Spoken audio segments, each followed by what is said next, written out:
Chronic.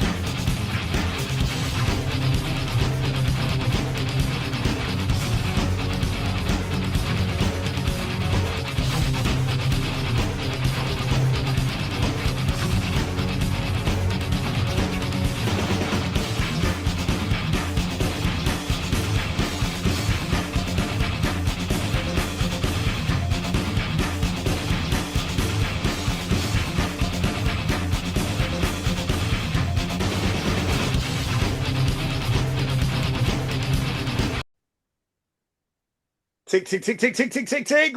Boom! Yes, peeps. It's Meltdown Monday. And you know what Meltdown Monday is? It's your favorite day of the week because, as always, you've tuned in, you've typed it into your Google machine, you have rocked it on YouTube, and you have once again found my favorite podcast, your favorite podcast, everybody's favorite podcast. Welcome, ladies and gentlemen, to the Meltdown. And I want everybody right now, Gemma, hold my calls because we have got the most extreme guest for you on this Meltdown Monday. It is going to be so special. And Bryan, do you know what? Do you know what we're doing here on the Meltdown? We are going extreme and we are taking over. I love it, Tomcat. Thank you for another electric intro, as always. You know, it feels good to be introduced by the best in the game. That's saying something.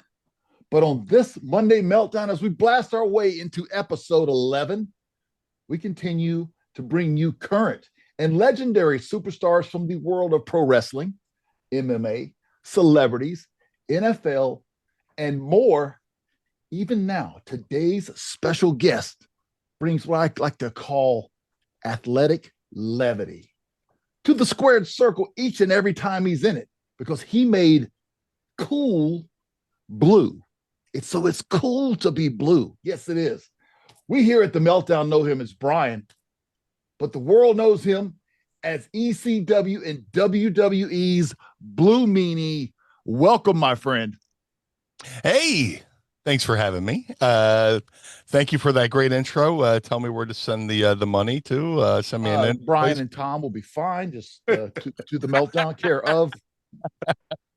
Oh, thank you so much. I'm happy to be here. Well, I love the way that you've said that, Bryan, because there's definitely going to be some couple somewhere that is Bryan and Tom that seem to be getting all our money. We need to find them. Probably gonna be sending some gift certificates to some people, maybe some merch like we do anyway. So yeah. Get some swag. You know. There you go. We can do that.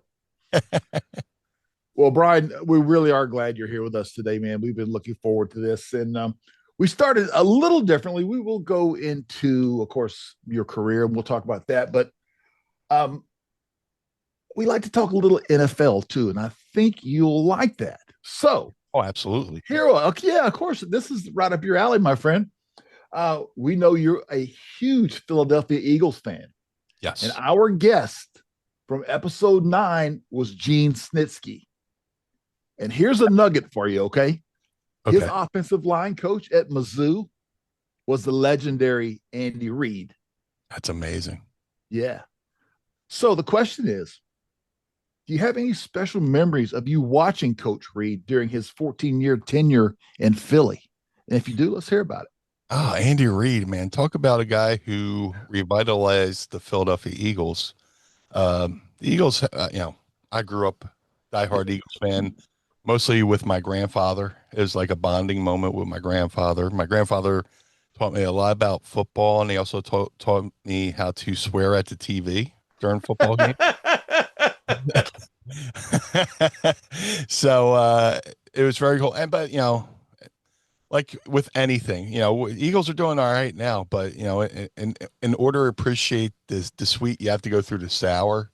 Yeah. And there's a lot of sour moments with the Philadelphia Eagle, but when Andy Reid came along, basically an unknown as a head coach. He had been like, offensive coordinator, a quarterbacks coach, Yep. coached Brett Favre. When they hired him, everybody was like, who's this guy? But then he went and turned around the culture here in Philadelphia. And he just became this larger than life caricature, to the point where we start having Andy Reid impersonators come to the game, and people doing his voice going, time's yours. I'm Andy Reid. I would like to get a hoagie, roast beef, and just different things. But Andy Reid changed the culture here in Philadelphia. It made the culture a winning culture, and gave us a lot of memorable years because we always felt like we were in the hunt with Andy Reid as the head coach of the Philadelphia Eagles. Now, a lot, Philadelphia sports fans are diehard. You think about diehard wrestling fans. Philadelphia Eagles fans are that much more diehard. They know everything about you. And they break down every little detail of your career. And Andy, I don't think Andy gets a lot of enough appreciation for what he did in Philadelphia, because now he's mostly remembered as a Kansas City Chiefs head coach because of all the great things he's done there. But he made the culture in Philadelphia a winning culture and gave me a lot of great years, because I always felt like there was a chance we could go to the Super Bowl and win it all. And it unfortunately only got us to one. And it happened to be the one, the Patriots got caught cheating in. So, or one of the few they got caught cheating in. But Andy Reid was an amazing coach, and gave me some wonderful years as a Philadelphia Eagles fan. Okay. Yeah, because prior to that, what was it, Dick Vermeil in the 80s? I mean, you probably had a few winning seasons in between that, but really Andy put it back on the map, so to speak, right? Absolutely. We had Dick Vermeil. We had Ray Rose. Yes. And one of the favorite coaches Philadelphia fans love, even though he didn't really get to the promised land, was Buddy Ryan. I loved Buddy Ryan. Yeah. We still refer to his era as Buddy Ball because his defense was so vicious and brutal. I had a chance to talk to Steve McMichael, who played for the Bears under Buddy Ryan. And, there's an infamous game called the Fog Bowl in Philadelphia where the Bears against the Eagles in the playoffs. And during the course of the game, the fog rolled in, the game ended, and then the fog rolled out. But I asked him, I was like, Steve, what was it like playing in the Fog Bowl? And he said to me, he's like, that game meant so much because Buddy was our old coach, and they're saying his current Eagles defense was better than the '85 Bears defense. So we went to that game with, like with our hair on fire, and just wanted to make sure we beat that team, beat Buddy's team. So, but Buddy Ball, was great. Even though he didn't get us, I don't think he even won a playoff game, but we just loved his attitude because he knew how to play to the fans here in Philadelphia. And his players loved him. He was out here in Arizona also for a while. Right. Yeah. And and so he's always had great leadership ability, and the fans, and of course all of his players really just gravitated to him. So there's that one game he got into a fight with another coach on the sideline. Yeah, it was great. Yeah, they were shooting on the sidelines. I love it. Yes. All right, Bryan, listen, we are going to shift gears and get into pro wrestling now that we've talked a little NFL. So my understanding, you tell me if I'm correct here, the day after WrestleMania 10, do you recall that day? Yes, sir. Yeah. Do you recall WrestleMania 10? Yes. Yes, sir. Were you actually at Madison Square Garden? No, I was still a fan. I had been wanting to become a professional wrestler for a while. Okay. And leading up to that day, I had been reading the newsletters and, looking into wrestling schools. And there's a moment I was almost going to go to Dean Malenko's wrestling school in Tampa, Florida. I'd become, let me jump back a little bit. I want to jump back. I want to jump back a little bit too, because at WrestleMania 10, yeah, those big scoopers that, like when a guy gets squished on a mat and they take the big frying pan handle and they flip him over. That guy that's just a pancake. Yeah. I was that guy. Oh no. No, I wasn't there, but that Atom bomb versus earthquake, and it lasted about a minute. oh my God. What was it like So, it was we were running short on time. I was just trying to rib you a little bit as far as if you remember oh, that. I'm so sorry. I'm so No, sorry. no. Trust me, it was very forgettable. Oh, Yeah, back. I've Get been you back there. on. I've been there. Of course, we all have, haven't we? We Oh, all have. Yes. If you haven't, something's wrong. right. You learn. Okay. So yeah, I want to. After that day, I want to know about you driving up. Continue your story. Driving up to Lima, Ohio. Yeah, I want to hear it. Tell me. Yeah, about it. I'd become familiar with a woman named Phyllis Lee, who Okay. she was a wrestler back in the day, and she was working with the Malenkos, and I was going to go to Malenko's wrestling school, and I sent correspondence, looking into the school. Mhm. Uh, at the time, I was working in the casino here I was in Atlantic City at the time.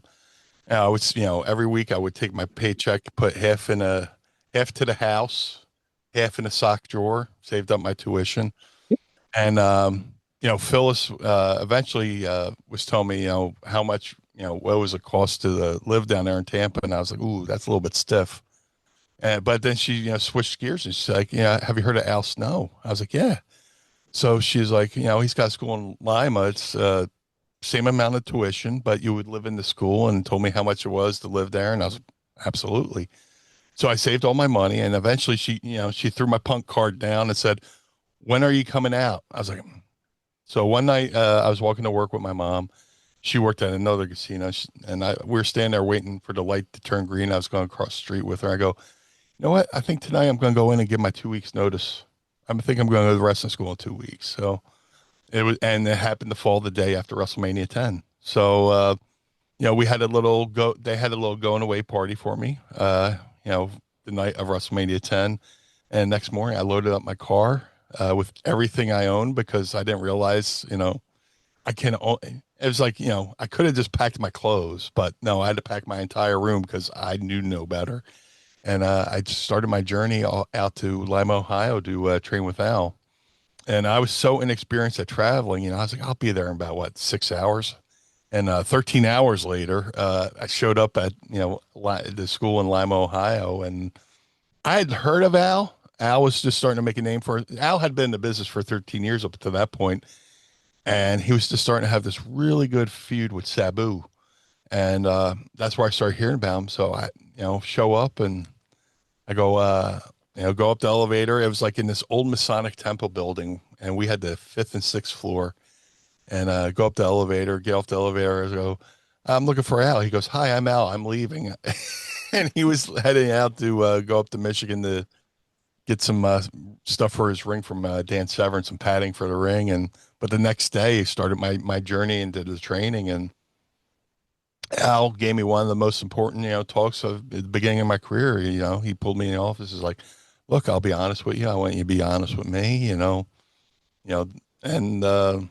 you know, he he was the best risk I ever took in my life, because I took a journey from Atlantic City to Lima, Ohio, for a woman I hadn't even met in real life that I sent my money to. And I could have showed up at this empty building, and just like you hear so many horror stories of people breaking in the wrestling business of, Yeah. I gave my $3,000 and I showed up and the ring was gone and everybody was gone and the guy had my money. But no, Al had a wonderful school there. He was a wonderful teacher, and he became a big brother of mine who I still consider one of my best friends to this day.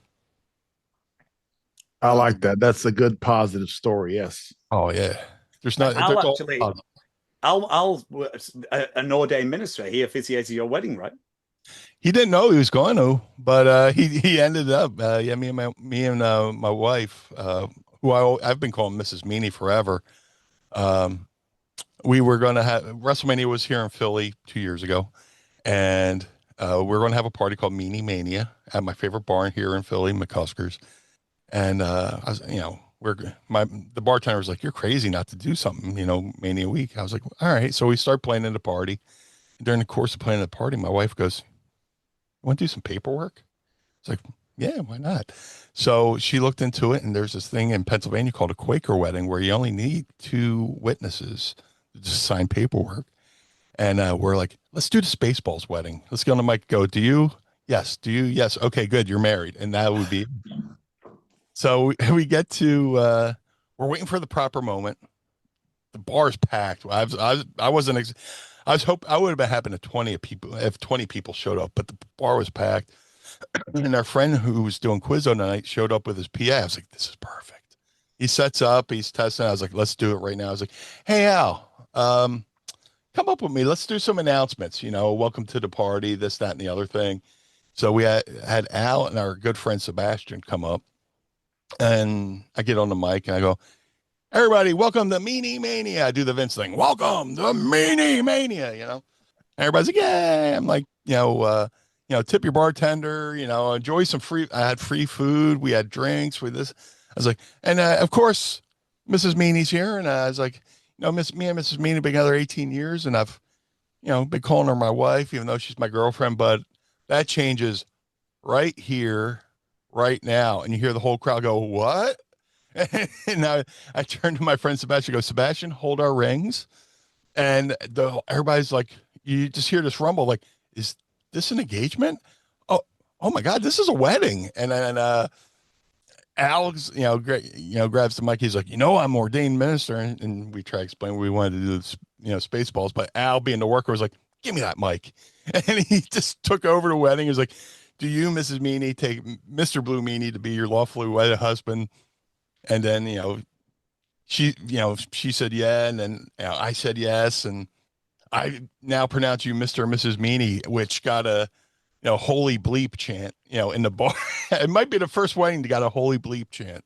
And, and she's been my best friend for close to 20 years. And we just finally made it official. And it was cool to, have Al Snow, who not only is the reason why I have a wrestling career, but I might not have met my wife if it wasn't professional wrestling. So Al has that tie in as well. And, it was a beautiful moment, just seeing, looking around the bar and just seeing people. It got like a Road Warrior pop, it was pretty cool. Wow. Now that's a WrestleMania party I would have loved to have been a part of. Yeah, congratulations, guys. That's awesome. Oh, thank you so much, man. Congrats. She was with me when I was at my lowest point. There's a point where I got a bacterial infection in my lung, and she was living with me for 3 months, and I'd gone to the hospital. And I'm, she was there, when I'm spitting up blood, she's got this spittoon underneath my head and she's wiping my forehead because my face had exploded with fever. And, when I got out of there, I realized she was the one, because she could have left, she could have just said, I'm out of here. I'm going back to Connecticut. She stayed with me, and she's been my best friend. Oh, what a sweetheart. Awesome. What a story. Yeah. Oh my goodness. I have the pleasure of hosting so many wonderful weddings. That is epic. What a story. I love it. I love it. So much heart, so much soul, and so much vibrance and difference. I love it. And check it out. Go to my Instagram. I have it pinned to the top of my page, Instagram.com/BlueMeanieBWO. The first 2 videos are 2 different versions of our wedding. So we are definitely going to patch it in to the show. It is, everybody's going to see it on screen as you're watching the Meltdown. So if you hear my voice right now, you'll have just seen Mr. Blue and Mrs. Blue Meanie tying that up. We love it. We love it. We love it. Well, let's speak about something else that is very near and dear to our hearts on a very significant day that we will come to a little bit later on. But something near and dear to my heart was the Tribe of Extreme and ECW. It was truly like lightning in a bottle. I don't think it's ever going to be replicated. And you were such a massive part of that journey. Talk to us a little bit about what ECW means to the Meanie. Oh man, there's when it comes to ECW, there's just not one answer. Mm-hmm. I was part of the Philly wrestling scene as a fan. We had Tri-State Wrestling Alliance, which was the precursor to ECW. There might not have been an ECW without Tri-State Wrestling Alliance and Wrestling Radio and the Square Circle Fan Club. So when the Tri-State went out of business, there's this void in Philadelphia for the fan base, me being one of the fans. And then ECW comes along, starts running shows. And as a fan, I started going to ECW shows as a fan. when it was Eastern Championship Wrestling before the Extreme. And then I moved away to Ohio for a year. I missed, I missed from March of 94 to March of 95, to go to train to wrestle. And I come back and I'm a greenhorn, I'm this aspiring pro wrestler. And I would still go to ECW shows while I'm still doing like independent dates and stuff like that. And there was three shows I did, three independent shows. One was in Baltimore, one was in West Virginia, and one was in Pittsburgh. And on those shows was Raven and Stevie Richards. And the third show, I had a match, and I knew Raven was going to wrestle somebody I went to Al's school with. I was like, oh, this is going to be great. I got to watch this. So I watched her match, and Raven comes to the back, and I go, oh, I really like your match. He goes, hey, kid, nice moonsault. I was like, oh, you watched my match. And, next day, we stayed at the promoter's house. Shout out to Norm Connors, another guy who's huge to my career with Steel City Wrestling. And he brought up the idea of being part of their deal. Stevie was his lackey, so he wanted to have a lackey for a lackey, like the Russian dolls, kind of thing. Mm-hmm. And from that point, he invited me to ECW, and then at November 95, they had me sit in the crowd as a fan, ironically enough, because I had been in the arena as a fan for so many years, and they brought me over to Guardrail to be a part of Stevie's deal. And that simple act of me going over to Guardrail for being from fan to wrestler was so symbolic, because I'd been in the crowd for so many years as a fan, as a Philadelphia, sports fan, wrestling fan. Now I was going to be a part of the company. ECW was like the fifth sports team in Philly. We had the Phillies, Eagles, Flyers, Sixers, ECW. So at least they were on the one hand. At least we got that. Yeah. Well, now we got soccer, so it's six. But back then it was five, and ECW was so special. I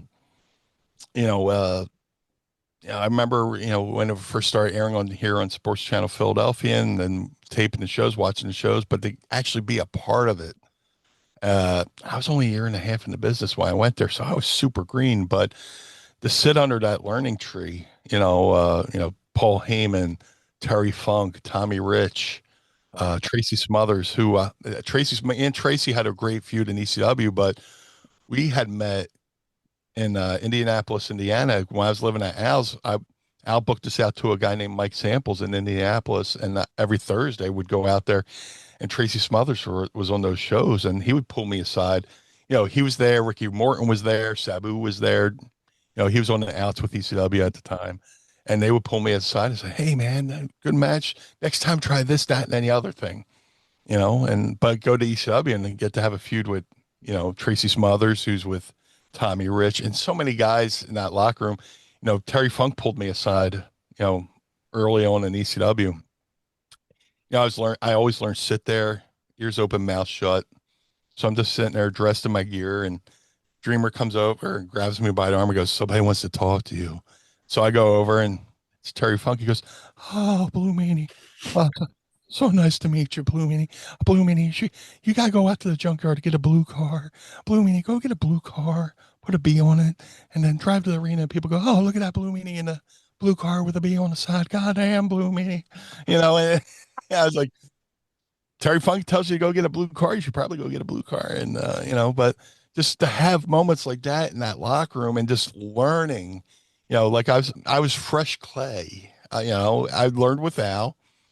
Al had me work with veterans like Denny Cass and Mickey Doyle in Michigan, and different veterans to get different knowledge. Then I go to ECW, and there's so many different guys who I got to learn from there that, God knows, I don't know how else I would have been able to go to the WWF, if it had it not been for ECW. I got to go to WWF and, pay back my family for who are supporting my wrestling habit, and I've had such a great career and great life because of those three letters, ECW. And the thing that I think gets diagnosed with ECW is people think it was all blood and guts. But if you actually if you watched the weekly TV shows and watched, went to a show, there was great wrestling on the undercard too. I mean, we used the blood and the guts to draw you in But once you're in, you got to see some really good wrestling. We had, Tommy Rogers, we had Jerry Lynn, Rob Van Dam, Sabu, so many guys who could do scientific and a little bit of hardcore. But it was there needs to be a movie done like on ECW. ECW was one when people go describe ECW. I was like, ECW was one part Rocky Horror Picture Show, one part the movie Slapshot, and one part the movie Major League, because we were a bunch of misfits, but we were going out there and doing something, not realizing at the time that was kind of shaking up the wrestling business. You were a bunch Yeah. of misfits, but you seemed like a family of misfits. That's Yeah. what we as fans always sort of pulled away from it. And for me personally, I was really into tape trading being over here in Manchester, UK. We didn't get any footage sort of on terrestrial TV, on satellite TV, on cable. We had to bring it over. So we had all these different tape traders who were swapping tapes, and you've got to see this, and this was ECW hardcore TV from this week, and blah blah blah blah blah blah blah. And I remember getting some of the tri-state wrestling stuff as well, early doors. So it was like Cactus Jack against Eddie Gilbert in like Falls Count Anywhere matches, and I'd never seen anything like that in 1992. And so much of the stuff that you did meant so much to me growing up. It was just beautiful. But there were loads of different territories that did that, and we got to see Bryan in Smoky Mountain Wrestling. Yeah. Hey, that's a good. You mentioned it just a moment ago, but that's something, a little tie-in of us, Bryan. Also, is that I worked with Tracy in Smoky Mountain Wrestling under Jim Cornette's promotion, and my first championship ever was against with Tracy in Smoky Mountain for the Smoky Mountain TV title. I learned so much from Tracy. He was amazing. I was blessed to be working with him. I had some guys that were a locker room full of legends that really helped me along. So I understand what you mean about being under that learning tree, because I was that way in Smoky. But Tracy was fantastic. It really was. Tracy gave more to the business than he ever got back. And, I'll praise him to anybody who's willing to listen, but like, Yeah. he would teach you stuff, but he would teach you stuff he learned from other people as well. He loved Bobby Eaton, and he would always talk about, working with Bobby Eaton, and, give you a little bit of lessons here and there. And, I was just this kid, and he didn't have to teach me anything. He could have just, worried about his spot, but he raised me up to another level. So I'll always be appreciative to Tracy Smothers. Yeah. As we do here on the Meltdown, let's send out all our love upstairs to a fallen icon. Tracy Smothers, this is for you, brother. Boom. Sure. Take a swig. Well, speaking of icons, as we progress through your ECW lineage, there is the formation of one of my all-time favorite groups, and you knew we were coming. So much so, I knew we were having the Blue Meanie on, but I felt like I needed to get all blue with my swag to talk about three very special letters in BWO. I want to talk to you about the Blue World Order, the formation, how it all came about, what it means to you. And I also want to ask you, through being on the convention circuit and everything that has been and gone in the past 25 years, what did the NWO think of the BWO? Man, at the time, me and Stevie, were with Raven, and one night we're driving to the arena with Raven, and Raven was great. He's always thinking of stuff, and he created so many characters. He created, me. He gave me a character. He helped Stevie develop his character. He created the Dudleys. He gave so much to the wrestling business. Now, I wish he was a trainer somewhere teaching people. But one night we're driving to the arena from Raven's house, and he goes, I want you guys to go out there. Tonight you're going to call yourselves the Fabulous Ones. And we're like, what? And he's like, yeah, you call yourselves Fabulous Ones, Stevie and Stan, or Meanie and Stan, or whatever. We're like, whatever. And then we'd find a different wrestler from a different time frame and do a parody, where I was Colonel Meanie, which was based off Colonel De Beers. I was Bluedust. Stevie was Baron Von Stevie, based off Baron Von Raschke. And then, the one I thought was going to be the one to kind of be like the coup de grace for our parodies. One night we came out as Kiss, right when Kiss was getting back together with the makeup. So Stevie was Paul Stanley. I was Gene Simmons. we brought in Donnie Allen to be Peter Chris, and Nova was Ace Frehley. So I was like, oh, that's going to be it, for the parodies. And along, comes the New World Order, which is like the hottest thing in professional wrestling. So we're like, yeah. And Steve was a little nervous, like, oh man, I hope we don't get heat doing this. And Raven's like, I know them. We'll be okay. So we're like thinking of a name, and Bubba Ray Dudley, was kind of in it as well, trying to help us. He's like, hey, these guys got to do the Blue World Order. And we're like, what do we call it? Like the New Blue World Order? We're trying to think of names. So like simply just the BWO, Blue World Order, and I'll be, we'll go in size order. Stevie, you're the tallest. You could be Nash. I can be Scott Hall. Instead of bad guy, I'll be the blue guy, oozing blue cheesemo. And Nova, you be Hogan. And it became this parody. It was supposed to be a one night deal. We're supposed to do it one night, and that was going to be it. And November to Remember 1996, we came to the ring as the BWO, and Paul and Todd Gordon. Todd was the owner. Paul was helping run, and eventually became a part. And he became the owner. They're like, I think we have something here, and I think we're going to be doing more with this. And from that point on, we start doing like impromptu run-ins, not even run-ins. We just come out, strike the pose, go back to the locker room, call it, high five with the fans. We have people with picket signs, with BWO signs, and that, the Blue Order became the catalyst of Stevie becoming, a singles competitor for the world heavyweight title. And,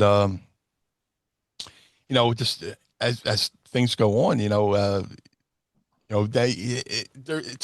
to the point where we had a whole show just dedicated to the BWO. Instead of the opening ECW opening, they did the BWO theme and highlights. And Joey Styles usually goes, "This is extreme," and this episode he goes, "This is blue."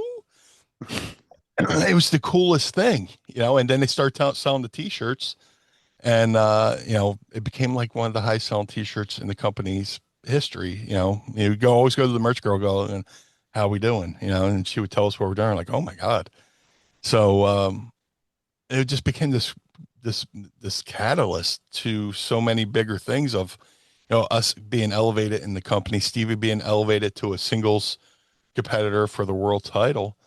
And to this day, people, I mean, it's over when you're watching Monday Night Raw and there's people in the crowd with BWO signs and BWO shirts. WrestleMania that was at the Alamo Dome, was it WrestleMania or Royal Rumble that year? Yeah, it was at the Alamo. People in the front row wearing BWO shirts, and it's like, oh my god, this is crazy. Just three kids from the Philly area doing a parody, and it's had this reach. So I mean, we're here in 2025. People still wear the shirts. People still buy the shirts, and it's something that was supposed to be a one night thing, but changed our careers. And and yes, what did the NWO think about it? I didn't find out until much later what they thought about it. I went to the WWF, and I would run into Sean Waltman, X-Pac. After a WCW show, they would go out and try to find a place that had wrestling on the TV, and ECW would be on the TV. And then later on, Scott Hall would tell me, Scott came to ECW for a second. And he was like, yeah, I would watch, you guys on TV as the BWO. And I would say to Kev, well, if that's the Blue World Order and the, blue guy's me, I should be the leader of the NWO, right? Just joking around.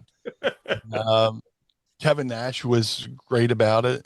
Kevin Nash said, imitation is the sincerest form of flattery. And eventually I found out, I have a friend who was doing a radio show out of Delaware, Brian Sosha, and he had Hogan on, and he brought it up to, Hogan, and Hogan said, "Oh, BWO, I loved it. It was great." So we got a vote of confidence from each member of the NWO, and that's what it was. It was all about respect. We weren't mocking or whatever, but we had a little fun with it. The NWO would be on WCW, and somehow ECW came up, and they were talking about a bingo hall, and the next ECW show, we come out with bingo cards, and we're throwing bingo cards out to the crowd, play extreme bingo, just have a fun little jab back and forth with each other. But BWO, I mean, it should be on my tombstone, when down the line. But it definitely had a positive effect on my career. And again, I have to state it was supposed to be a one night thing that became this phenomenon. We are all Definitely. about the Yeah. positivity, aren't we, Brian? We're all about it. Yeah. What a story. What an incredible story. And it just lays us up for a segue straight into something else that was truly positive at the time in 1998. Brian, let's talk about the WWF. Yeah. So you joined WWE, WWF at the time in 98. Tell us about you being paired with Dustin Rhodes during the Attitude Era. What were your thoughts on being paired instantly with, on the main stage right away up near the top of the card with Goldust, Dustin? Yeah. Natural evolution. I was in ECW and Stevie had gone to WCW and me and Nova were doing great things as a tag team.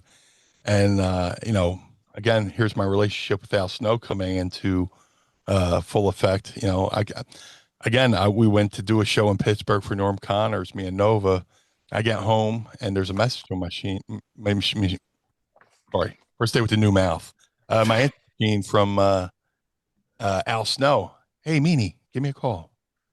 So I wake up the next day, give Al a call, goes, hey, are you under contract to WWE? I was like, no. He's like, well, if there's an opportunity to go to WWF and be in the job squad, would you be interested? I was like, absolutely. It's like, okay, I'll call you back.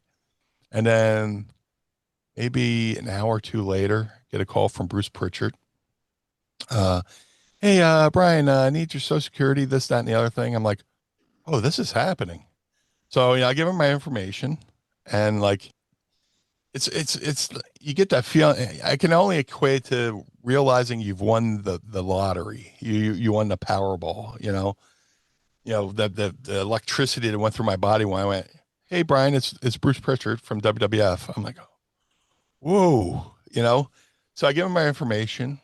He's like, all right, we're at the now it's the Wells Fargo Center.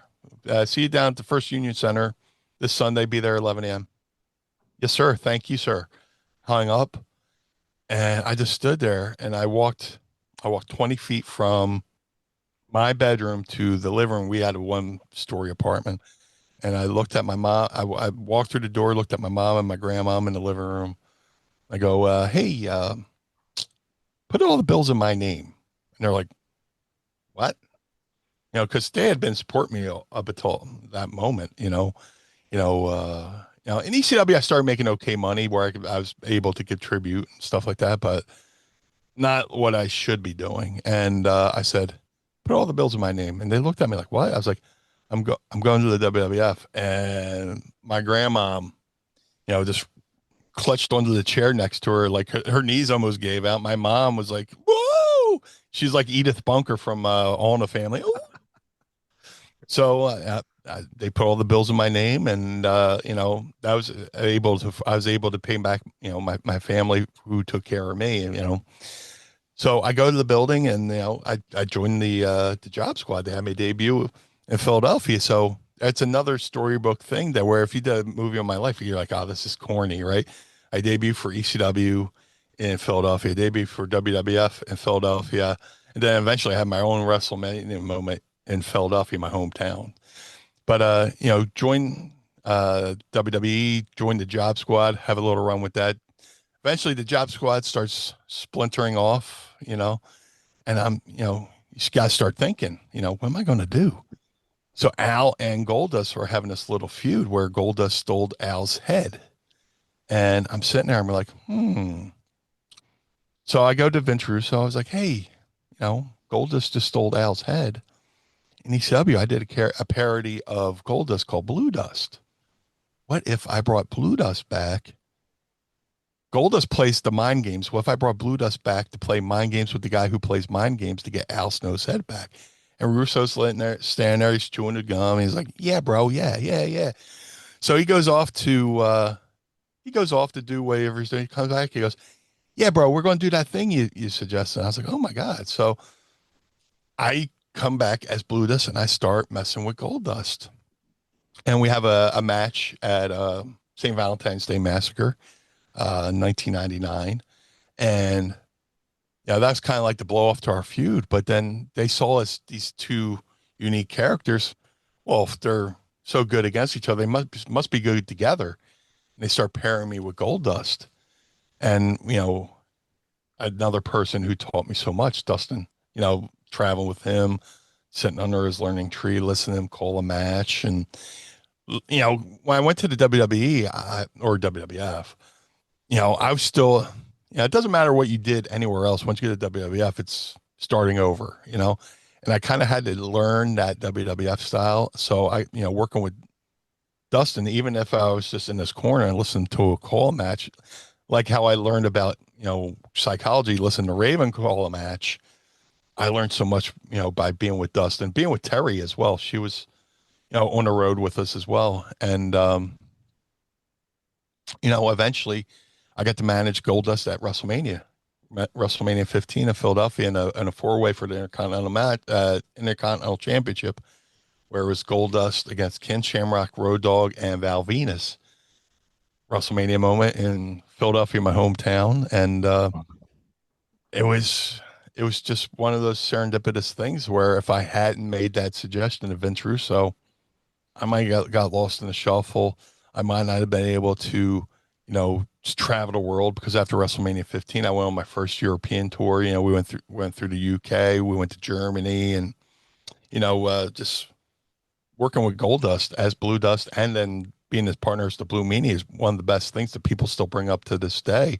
I even went and you got one of these behind you, an action figure, a Bone Crusher, because when I was in WWE, I missed out on the Bone Crunchers, I believe it was. Yeah. And, the company, came to me a couple of years ago. So this could pair, you could put this right next to the Goldust figure and they would, be, side by side perfect, and that's all because of Goldust allowing me to be in his orbit and as part of his persona in his world.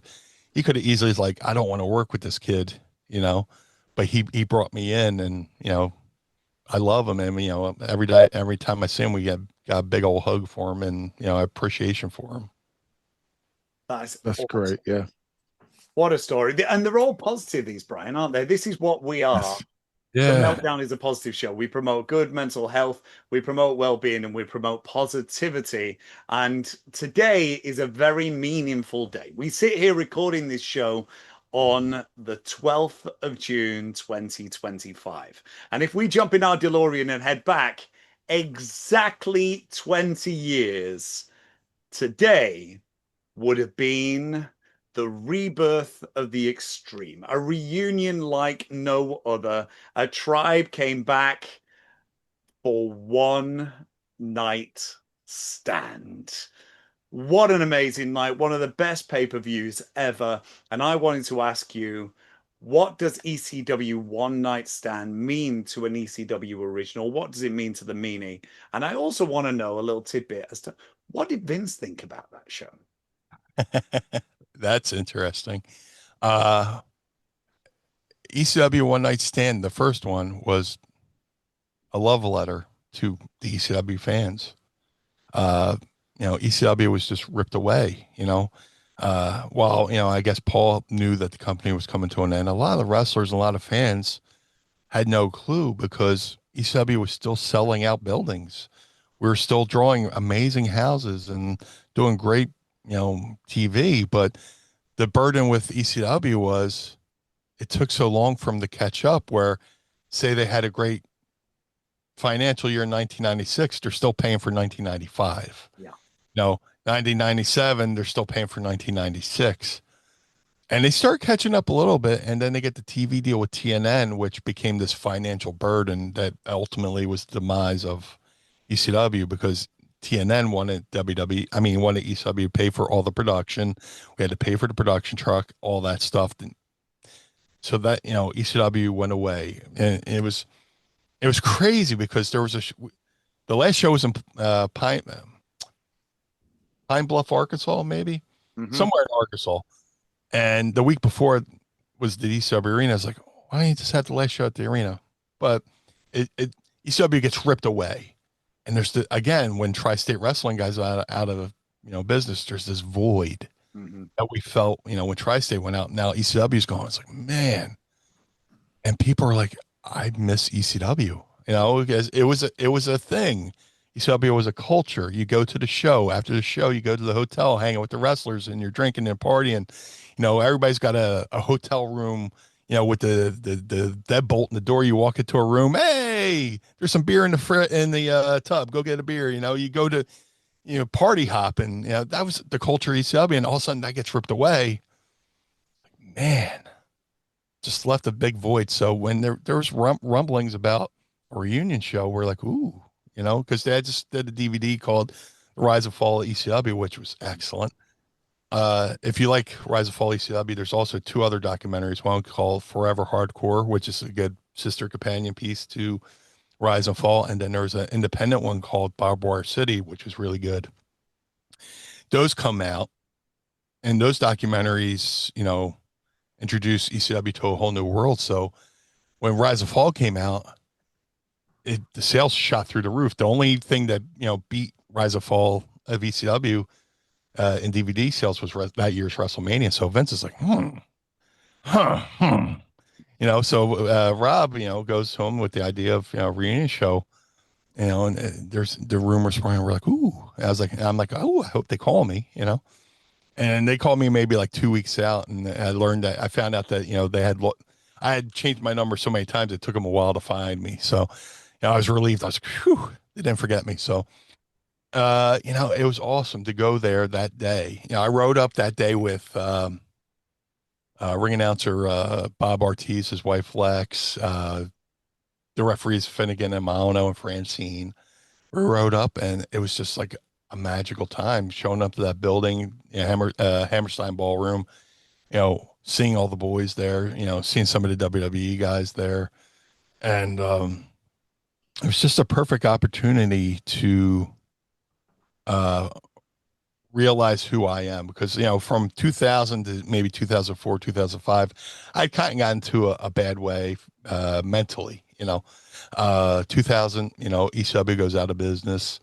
WCW goes out of business, and I'm like, oh, what am I going to do? Because when you get released from WWE, Mick Foley was like, oh, you'll make a killing on the indies, right? Right off WWF TV, you'll be booked for a good couple of years, So I leave WWF.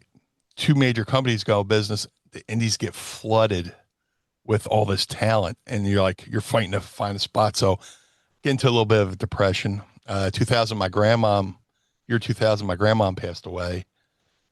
Whew. Those years I call my dark years, but I get called for ECW One Night Stand, and we have the reunion with the BWO, and we were in a pretty important spot there. We come out during Tommy Dreamer and Sam Ann versus the Dudleys and get involved with that match, and then we had the schmaz at the end, and everybody knows about the JBL thing, me and JBL, but there's a positive to it. Me and JBL had our issue. We got into a fight in the ring, based off of, me saying something about him. When I left WWF, I was like, thank WWF for the opportunity to see the world. And just in passing, I said, JBL was a bully. And, how, you could take one line and it becomes this big thing, the game of telephone or the grapevine. And by the time I got to JBL or Bradshaw, how the boys are, they probably added to it and this, that, and the other thing. So One Night Stand, we had the schmaz at the end. Me and JBL get to a fight, and we go to the locker room, and, we have words there. And then I get brought back, and then, they, at a SmackDown Raw tape, I'll get back to One Night Stand, trust me, but talk about positivity. This is like a silver lining to a bad situation. I have to talk about it because they brought me back, and they put me and JBL in a room, and we just talked it out like men. He's like, we got one in a room. He's like, we can either, fight or make mine. I was like, well, brother, I never wanted to fight you. I always liked you. I told him I was always a big fan of Bradshaw and, this, that, and the other thing. And we shook hands, and we're friends to this day. But everybody talks about One Night Stand and the fight we had, but after that, people started, using me more and going, "Hey, Blue Meanie, I want you." So I went from this guy who couldn't catch a booking, to being really depressed and forgetting who I was, to realizing how many people actually appreciated me and liked me. It's just I had went away for a little bit, and nobody could find me, and so it took something like One Night Stand for me to find myself. Something bad happened, but in that bad thing, it pulled me out of the spiral I was in. And I look back at, people, think, oh, you know, think it was one of the worst times of my life, but in a way it was a blessing in disguise because, I found confidence in myself to go out and be the Blue Meanie again and go out and perform and, entertain people, go to conventions and interact with people. And to this day, me and Bradshaw and slash JBL are great friends.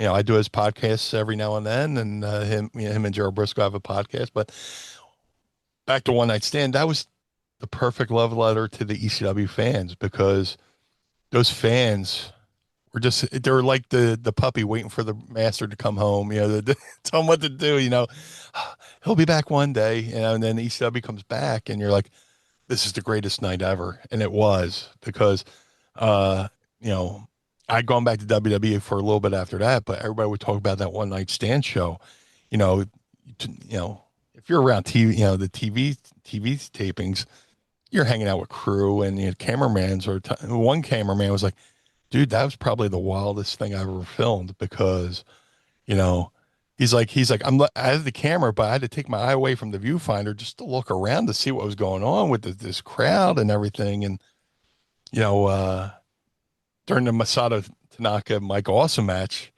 I'm sitting back in the back watching the monitor and Vince is at gorilla position and they're just destroying each other. And you hear Vince going, oh my God.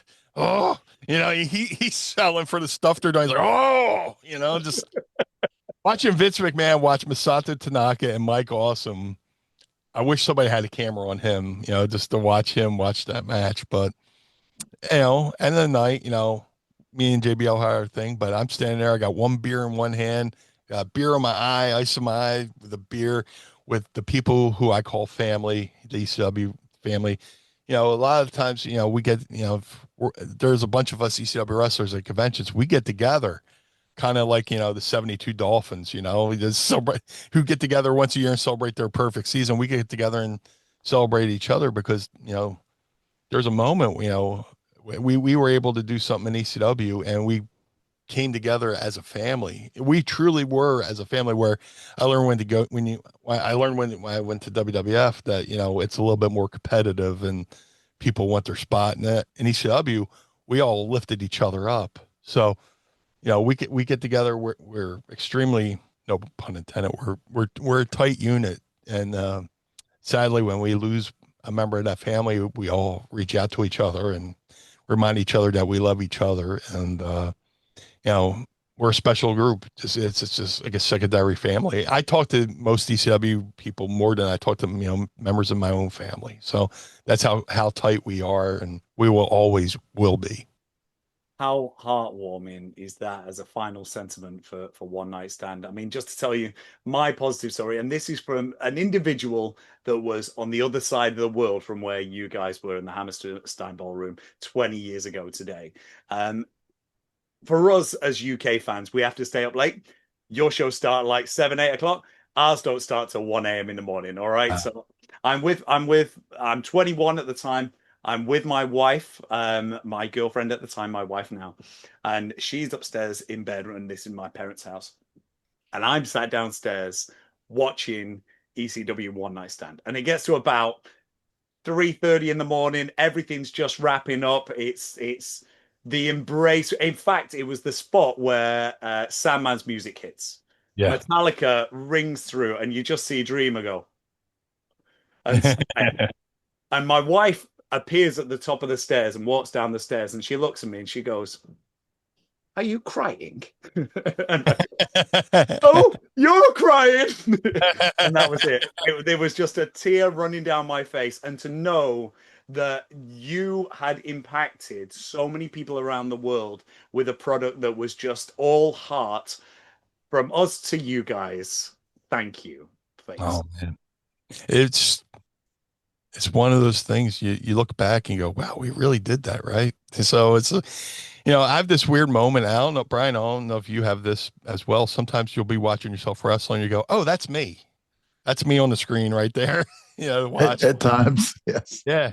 Well, I have to ask Brian. I mean, you were in the business around that time. I mean, what did being a wrestler in the business in another company, was there murmurs about ECW wherever, in WWF, WCW when you were there?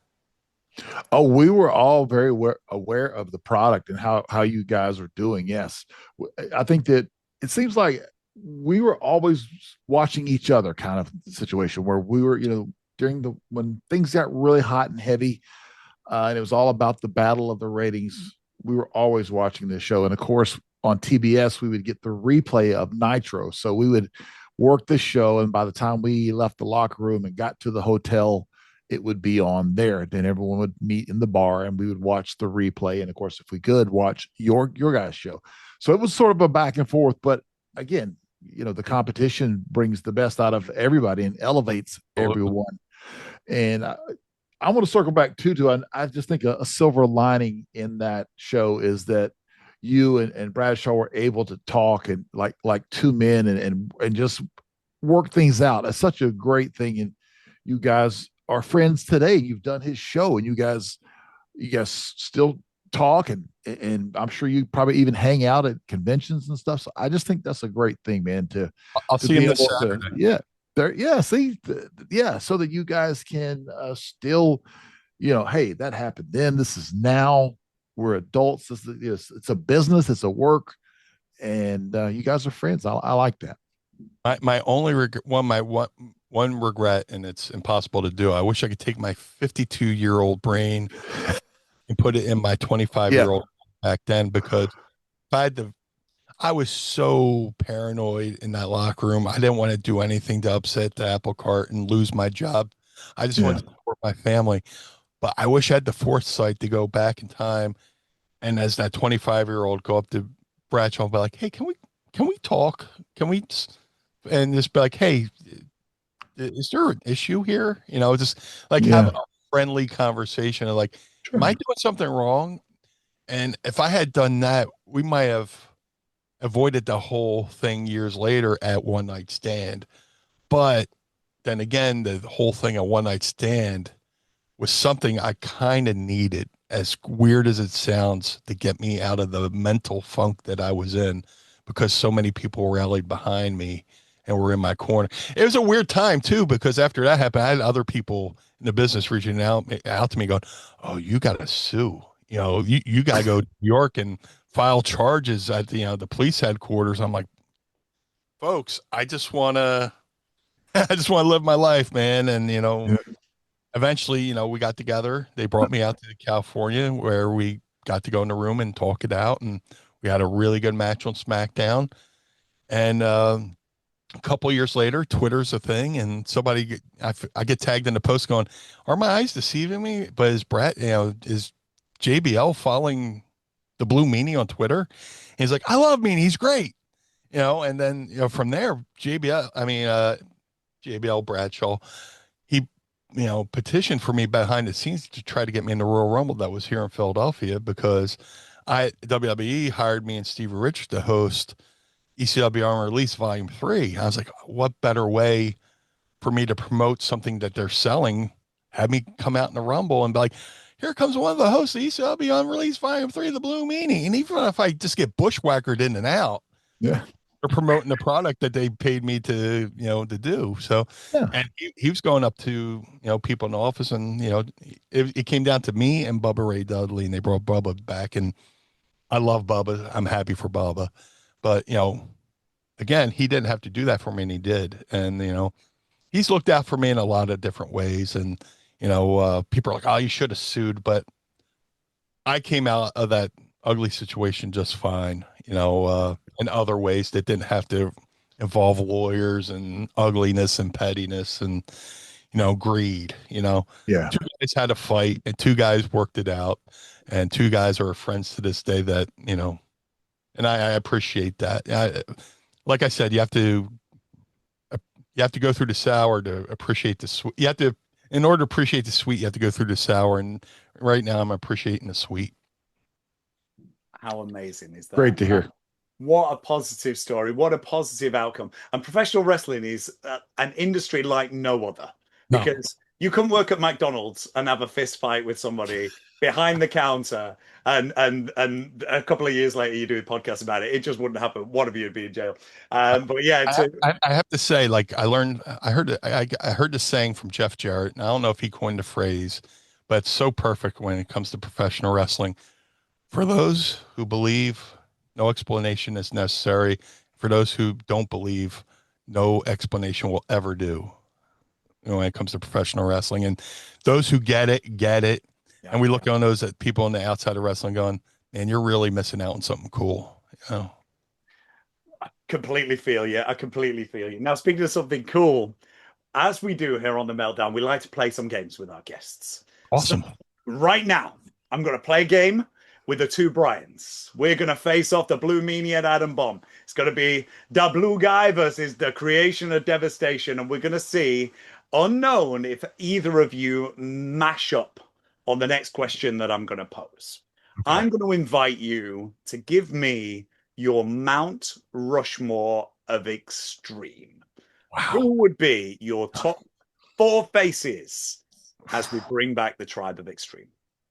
Man, this is a rough task, because there's so many good workers who work that style. Who goes first? So I'm going to pose it to Meanie first. Oh, and we're going to compare notes. Yes, that's right. Exactly. Yeah. So maybe I'll say a name, and then Bryan could tell me whether it's on his list or not. At the end, I'll tell you. Okay. Cool. I just wanted to get the boundaries correct. Sure. So, number 1, I would have to say, and it's somebody's whose book I'm reading right now, but I'll have to say the original Sheik. Good one. Okay. That's interesting. Okay, so just before we go on to the second, just because it's a name that is synonymous with professional wrestling, massive Michigan name, obviously the uncle of the late great Sabu. Why would Sheik make your?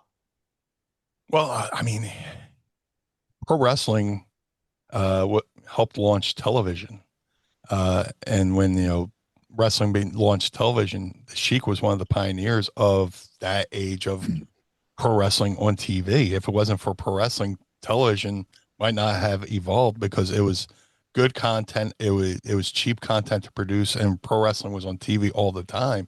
And Sheik was one of those characters, and he started doing the wild brawling, and he would pull the pencil out of his boot and be the rule breaking heel, and he would cause panic wherever he went and riots. And he did it for 50 years. He started wrestling in the 50s, and he's in FMW with Sabu doing matches where they're wrestling in a ring that's on fire. I mean, how hardcore can you get?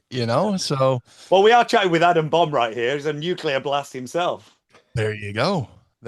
So, but that's a great answer. That's a great answer. No, really good. But he was definitely one of the forefronts of that crazy style of wrestling, where you didn't know he'd bite you, he'd pull out the pencil, he caused panic, and he was the master of kayfabe, because I don't think anybody's ever heard his real voice, because he would never he was the Sheik, to the point where his grandkids called him Sheik. Wow. So he would have to be my first one. That is a great name, and I was so sorry to cut you off. It was just because, as we just tailoring back a little bit, massive tape trading fan back in the 90s, we were focused on the Sheik. He was just such a huge deal to us as tape traders. I got to meet him once. I was on one of Sabu's shows, and he brought the Sheik in, and Sheik pulls into the building in the limo as he does, and I just ran over and went, hello, Mr. Sheik. And I ran away. Because I didn't want to catch anything. I didn't want to get any heat, but I walked up and said, oh, hi, Mr. Sheik. And just ran off. Meanie fangirl. Love it. Yes, yes, yes. Love it. Right. Name number 2. Ooh. Another name that, brought fear into people and, scared fans, but was very influential. I'll have to say Bruiser Brody. Bruiser Brody. He would go to Japan and the fans would part like the Red Sea. He'd have the chain and the fur and just brawl through crowds. Him and Abdul the Butcher, bleeding all over and smashing each other up.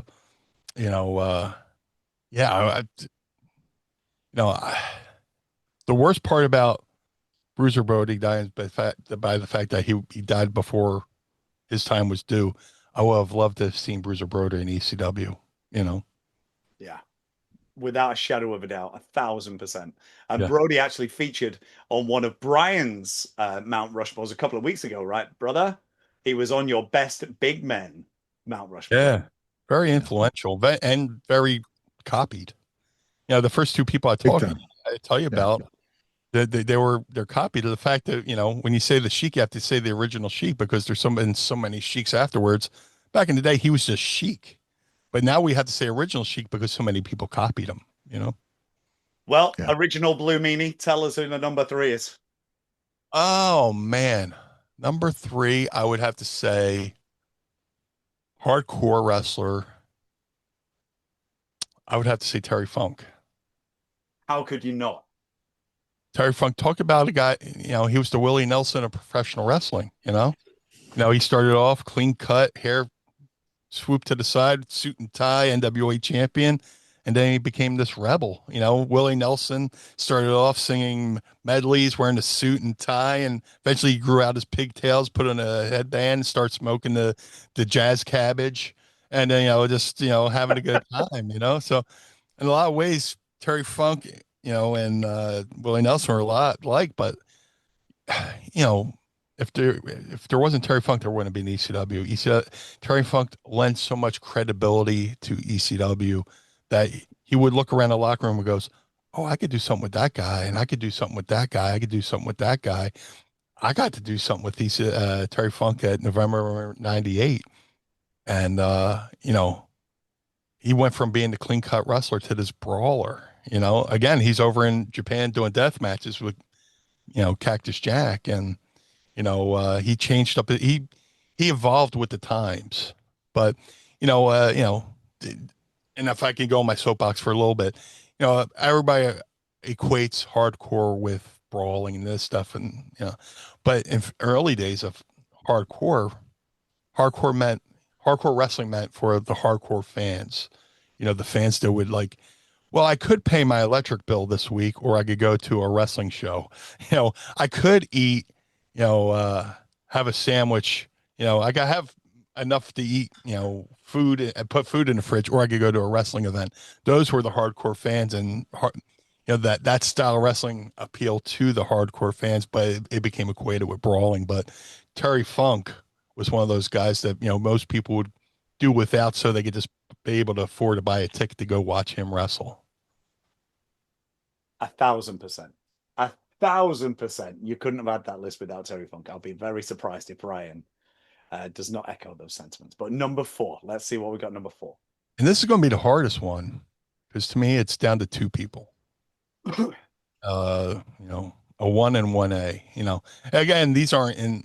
Sheik would be number 1 because he was the originator. He came in with the advent of television, and to me, it's a coin flip between Cactus Jack and Sabu. Cactus Jack, a pioneer of the Philly wrestling scene. Like you said, you saw him do those matches with Eddie Gilbert. Mm-hmm. They had a 2 out 3 false match where one match was an ambulance match, one was a false count anywhere match, and then they finished it off with a barbed wire match all in one night. Yeah. Cactus Jack or Eddie Gilbert breaking a bottle over Cactus Jack's head and having to go to the hospital. But then again, there's Sabu, who had the feud with Cactus Jack, where I watched him wrestle in the Hamburg Fieldhouse. And, Sabu goes to do a a side moonsault on Cactus and misses and lands ribs first onto the guardrail and continued the match. You I know, remember that match. Is that the match where he tries to break the beer bottle on Cactus's head, and it was I'm in a the crowd. 12 shot? I was in the crowd for that, and it was the Oh, sickest sound you can ever imagine. You hear him go bleep, and he would swear, crap, crap, and eventually it broke. But my final spot, like I said, it's a coin flip. But I'll have to go with Sabu. Sabu was always, I mean, he did the hardcore stuff. He could work, but like, I mean, how many times do people bust out tables? How many people use chairs? I always have to say that the sad thing about Sabu is that you couldn't trademark move sets or spots because he would have been a billionaire with all the stuff that he brought into the wrestling business that people emulate to this day. So, Cactus did hardcore, but he went off to be, Mankind, which is still a big character. But as far as hardcore goes, Sabu was hardcore his whole career up until the end. So I'll have to say Sabu for my fourth and final.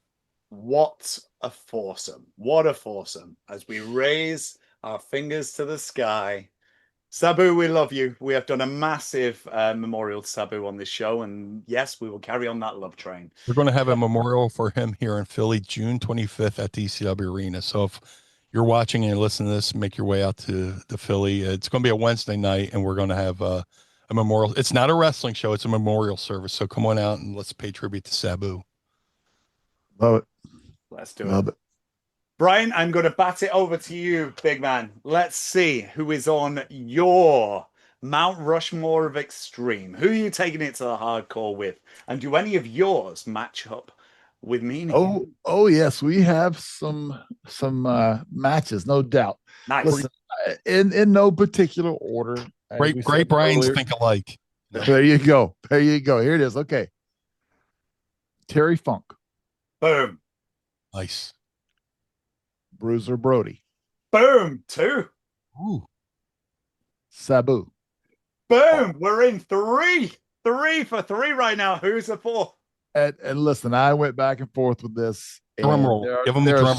There are so many that could have worked and slipped right into this spot, but I'm going to go a little old school here and hit you with Abdullah the Butcher. No arguments for me, my friend. Yeah, talking about another guy who scared people. He just Japan, Puerto Rico, around the world. Yeah, and that's why I said Mount Rushmores are tough. But, they are. Yeah, but there's no arguing with that. And Abdullah, to this day, still instills fear into folks. Yes, that's a great list. That's a great list. Thank you. I think they're both great. I really do. They're excellent choices. Absolutely. And we like playing these games, and it's tough for Bryan because I pose these questions to him every week. So he has to come up with another 4 every week for a different category, right? Well, we're going to carry on that trend. It's like a full-on game show. And being a Guinness World Record holding game show host, I'm going to pose our final big question over to the Meanie. I'm going to invite you to play a little game called Winner Stays On with us. I don't know whether you've seen any of our wonderful Instagram posts from some of our other past guests, whether it was Gene Snitsky, who was doing Monsters, whether it was Alex Wright doing European wrestlers, whether it was Mark Marrow, who we took to dual sports athletes. But we are going to go all extreme with this one and the Meanie. I'm going to pose you 2 names. You got to keep one and get rid of one. The keep goes to the next round, and we find out at the end who would be the supreme champion. So, Meanie, flexed. Are we ready? Have we danced it out? Let's go. Let's go, brother. Here we go. Here it is. First 2 names. Tommy Dreamer and Rhino.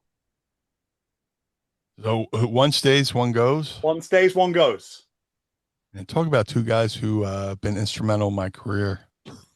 Dreamer. It's got to be quick as well. It's got to be like first one that comes to your head. You'll just like boom, go for it. Dreamer, Rhino. Dreamer. Boom. Rhino just took a gore. Dreamer or Terry Funk? Terry Funk. The innovator of violence has just taken a nap. Terry Funk or Rob Van Dam? Terry Funk. 5-star out of here. Terry Funk or Mike Awesome? Terry Funk. This could be Otto Vance. It could be Otto Vance too. Alex Wright went all the way through this game, and Otto Vance was the answer to everyone that he gave. But the people I eliminate would agree. Okay. Terry Funk and Public Enemy. Oh, Terry Funk. That was quick. That was quick. That was quick. Terry Funk or Todd Gordon? Now it gets a bit difficult. Yeah. Because Todd booked Terry Funk. But I still go with Terry Funk. Keeping Terry. Okay. Terry or Shane? Shane Douglas? Shane Douglas. Terry Funk. Okay.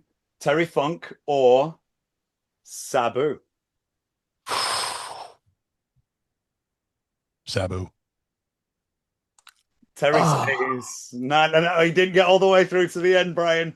It's just like a fight going, in Sabu. Roadhouse. Just like a fight in Roadhouse. I thought the Funk was going to keep rolling. All right. He got put in a box. He couldn't get out of this box. And we all know if you come out of a box, you're over. Well, Sabu is reigning right now. So we go to Sabu or Raven? Raven. Okay. I like it. Triple jumped out of the contest. Raven or the FBI? Raven. Raven or Beulah McGillicuddy? Raven. Raven or the Sandman? Ooh. Raven. Raven or Jerry Lynn? Raven. 2 left. Raven or the human suplex machine Taz? We don't make it easy. We do not make it easy. Raven. Okay, Raven's into the final. The final name, Raven or the Blue World Order? Oh, I have to do Raven. Oh! Didn't put himself over, Bryan. Oh, you didn't put yourself over. I thought, oh, that was close. Well, without Raven, there wouldn't be a Blue World Order. So I think we're going to have to send this to Scotty, right? To know that he went over full force.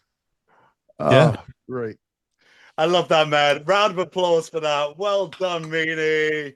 Woo! Excellent. The way that we came all the way. Now you see, you are only one of 2 that haven't put themselves over in the final 2.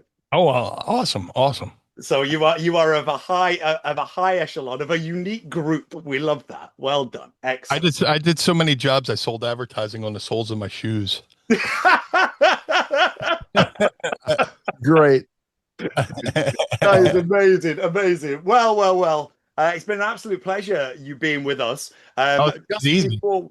Just before we wrap everything up, we're going to actually see Meanie in person for the Love of Wrestling in February 2026. We can't wait to welcome you with open arms and a pint of draft all ready for the Meanie's appearance. It's going to be a pleasure joining you in Manchester. We are going to have fun all the way through. But you've got some wonderful conventions coming up as well. Talk to our fans about some of the conventions that you have got in the very near future. Well, the main one I got is coming up this Saturday in Springfield, Massachusetts. It'll be me, JBL, Ivory, Val Venus. For more information, go to my social media pages. I have all my dates up there on all forms of social media at Blue Meanie BWO, wherever you do your social media stuff. But if you would like to support the Blue Meanie, go to prowrestlingtees.com/Blue Meanie. Get yourself a BWO shirt. I also have a podcast called Mind of the Meanie, which airs every Monday morning, wherever you get your favorite podcasts. And I also do a podcast for ad-free shows called Mornings with Meanie, where I talk about weekly happenings in professional wrestling. It's a little get together over some coffee and talk about wrestling. So I'm keeping busy. So love to hear that. Yes. Well, it's been such a pleasure you being with us. I hope you've enjoyed a little trip to the Meltdown. Oh, absolutely. I always like I said, I treat conventions like high school reunions, and doing shows like this, it's getting to talk, with like-minded folks. It's a pleasure. It's a pleasure, and a lot of ways a learning experience as well. Well, Bryan, we thank you for taking the time out of your busy schedule to visit us here on the Meltdown. and you have been a fantastic guest. We love that you played all the games and gave it your all. We love it. And again, you're always welcome back here anytime, my friend. So again, thank you for visiting us today. Appreciate it. Thank you so much, and continue first day with the new math. Continued success to you on this podcast. Awesome, my Ladies friend. and gentlemen, the Blue Meanie! Boom. What a conversation with an ECW original on the 20th anniversary of One Night Stand. It was our pleasure to welcome the Blue Meanie onto the Meltdown, and all the positivity that exuded from his blue veins was just something to behold. Thank you so much to Mr. Heffron, who joined us on this beautiful Meltdown Monday. Now, before we wrap everything up in a nice big bow, as we like to do here on the Meltdown, we want to open our Meltdown mailbag to you guys. So if you've got those probing questions that you want to allow me to bat up and boot over the pond to the big brother himself, do let us know. But we've got a smorgasbord of gorgeous questions, and I've picked two out of the mailbag this week. So let's find out what you guys are gonna pose to the creation of devastation. Our first comes from Newcastle, England, from Toby, Baltimore. Toby asks, if Bryan had the pencil to book the main event of any WrestleMania covering all timelines, who would you think would bring the biggest draw? So, who would you have? Would it be a one-on-one? Would we do a schmoz of a three-way, four-way? What are we thinking, Bryan? What would give us the biggest gate, the biggest turnaround, the biggest numbers for any Mania main event? Wow. Great question, by the way. Thank you for that. Wow, this could go so many different ways. I always thought of the WrestleMania main event. I always think one-on-one. And again, three ways could maybe just depending on how you present it and build it up. But I always thought I would like to see. I always thought that Ravishing Rick Rude should be in that top spot because he had so much heat. And if we put them together with these two individuals together at the time of their highest popularity, and I would say Hogan and Ravishing Rick Rude, built properly, could be one of the, if not the biggest gate of all time. And I'm just going, I know that's a little old school answer, but, but there's a lot of spins on a lot of things. It's just all about the building of it. There are so many, that is like an onion. There is so many layers to that. Yeah. You could really unravel it. What an answer. Yeah, Ravishing Rick against the immortal one, Hulk Hogan. And you know what I don't think Rick Rude would accept? That don't work for me, brother. I just don't think he'd accept it. Just saying, doesn't work. He's always packing. What a great answer. Thank you so much, Toby, for your question. Well, we're going to go to our second question. And this one comes from the other side of the pond. And we're going to take it to the home of this year's WrestleMania. And incidentally, next year's WrestleMania, Las Vegas, Nevada. Melanie Fontaine asks, are you a fan of AEW? Oh, thank you, Melanie. By the way, we had a blast in Vegas and we will have another blast because I'm sure we will be returning. So thank you for your hospitality in your town. Yeah, I do watch AEW. Yes, I try to watch it. There's so much wrestling content across, not just on social media, of course, but on the shows itself, Netflix, USA, TBS, of course. So yeah, I do watch it and I try to, if for some reason I miss it, I will record and then go back and revisit what I missed. So yes, I am enjoying all of as much wrestling content as I can handle. So yes, I do enjoy it. So many incredible stars in All Elite Wrestling, whether it be the Young Bucks or Kenny Omega or Swerve Strickland, MJF, the Hurt Business. There are so many wonderful talents in AEW, but no one as big and as bad as the guest that we are about to reveal for episode number 12. Ladies and gentlemen, we are going to be joined by the Machine, Brian Cage is going to be joining us next week for episode 12. So if you guys have got questions that you would like to pose to the man beast, the behemoth himself, he has got utterly huge peaks. Oh my goodness me. Check out his Instagram page. He has just undergone surgery and it looks like he has just stepped out of the gym. He is jacked, and we can't wait to welcome him to the next episode of the Melt. It's going to be a big one, right, Brian? It's going to be a big one.